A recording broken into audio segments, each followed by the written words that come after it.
Тапқыр қоян ертегісі. Бірде орманда аңдардың патшасы арыстан бәйге жариялапты. Ол бір қазан суды қайнатып, осы суды кім ішіп қойса, көп сыйлық берем деп шарт қояды.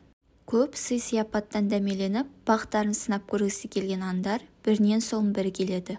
Қанша өжеттенсе де, олардың қай-қайсысының да қайнап тұрған суды ішуге батылдары бармапты. Ең соңында ойнақтай басып қоян келеді.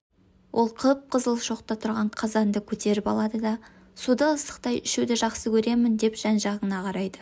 Ендеше іше ғой, дейді аңдар аң-таң қалып. Аңдардың бәрі қоянның не істейтінін көздерімен көруге асығады. Қоян ұзыннан ұзақ қаз-қатар тізіліп тұрған аңдарды жағалай жүріп, мінеки достарым, мынау ыстық су.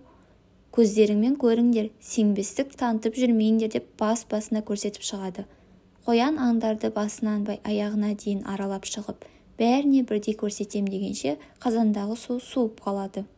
Ал қулығын асырған тапқыр қоян суып қалған суды басына бір-ақ көтеріп сіміріп салады. Таңданған аңдар ауыздарын ашып, көздерін жұмады.